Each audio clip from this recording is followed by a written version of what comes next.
गर्ने आलुको बिउ र आलु निर्यात गर्ने तर्फ लम्बिनुभएका सम्पूर्ण यो कार्यक्रममा आबद्ध हुनुभएका समूह सहकारी फर्म कम्पनी आबद्ध अगुवा कृषक दाजुभाइ दिदीबहिनीहरूमा नमस्कार। अलिकति कार्यक्रममा अलिकति म ढिलो भयो, गाडी बिग्रेको कारण ढिला भयो। तपाईँले यन्त्र गर्ने हो, यहाँ पनि फिटिङ गर्न अलिकति समय पक्कै नै लाग्छ। तपाईँ यहाँले पक्कै पनि यस यन्त्र बनका विभिन्न पार्ट पूर्जाहरू चलाउने केही त सिक्नु होला। हाम्रो सप्लायर पनि हुनुहुन्छ र मुख्यतः हाम्रो यो कृषि यन्त्र उपकरण वितरण कार्यक्रम भनेको हाम्रो प्रबन्धित कृषि आधुनिकीकरण परियोजना भनेको नेपाल सरकार भने नेपाल सरकारको स्वदेशी प्रोजेक्ट हो, विदेशी लगानी छैन।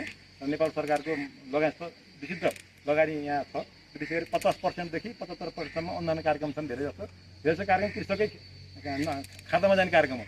80-85% बजेट चाहिँ कृषकको खातामा जाने हो। यो कार्यक्रम चाहिँ कृषकलाई माग्ने भनेर सरकारको बजेट चाहिँ कृषक खातामा जाने हो, कर्मचारी पछाडि कृषक अगाडि हो। एक किसिमले बुझ्दाखेरि अर्को तर्फबाट चाहिँ सरकारी सिस्टममा कहिलेकाहीँ चाहिँ कर्मचारी लामो बिदा बस्ने, हामी पनि कोही फिल्ड भिजिट गर्ने, भ्रमण भइरहने हुने र विभिन्न कारणले अब अनुगमन भुक्तानी अझै पारदर्शिता गरौँ, राम्रोसँग अनुगमन गरौँ भन्दा हुँदा पनि कतिपय चाहिँ ढिलो पनि हुन्छ। यद्यपि एन्ट्री गर्ने गत साल अलिक छिटो भएको थियो, राष्ट्रिय समाचार समितिमा आएको थियो यो न्युज। त्यो साल चाहिँ विभिन्न कारणले चाहिँ अलिकति ढिलो भयो। हाम्रो इन्जिनियर नियुक्ति पहिला गत सालसम्म इन्जिनियर हुन्थेन, कृषि इन्जिनियर आएको नि हाम्रो चाहिँ अलिक 5-6 महिना पछि कृषि आउनुभयो।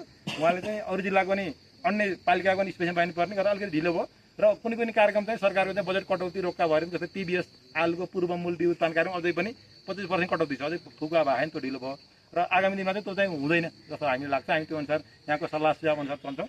आलु जुन सञ्चालन समन्वय समिति छ, यही कृषकहरूको समस्या के हाम्रो सल्लाह सुझाव दिन नै उहाँहरूको समिति गठन भएको हो। अरू निकायमा अरू कार्यालयमा त्यस्तो कृषककै प्रतिनिधि भन्दा छैन।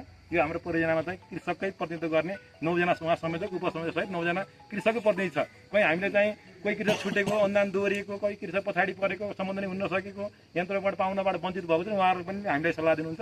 हामी सँगसँगै जोइन्ट मेन्टेन गर्छौँ। भोलि हाम्रो चाहिँ अन्तर्निकाय समिति अनुगमन छ, त्यहाँ पनि हामी पत्रकारज्यूलाई अनुरोध गरेका छौँ। कमसेकम अरू बेलामा हामीले भेटघाट गर्न पाएन, कमसेकम समग्रमा यहाँहरूले विभिन्न फेसबुक पत्र पत्रिका कार्यालयसँग सम्पर्क गरेर केही सूचना पाउनु भएको होला र केही नभए पनि भोलि एउटा औपचारिक पनि हाम्रो अन्तर्निकाय अनुगमन छ, त्यहाँ पनि पत्रकारज्यूहरूले चाहिँ अनुगमन गर्नुहुनेछ। र विगत दिनहरूमा पनि हाम्रो फोटो भिडियोहरू ड्रोनबाट समाचारबाट पनि यो आलुजन दोखाबाट निकै राम्रो प्रशंसनीय राज्य नेपाल लगायतका पत्र पत्रिकामा समाचार आएको थियो।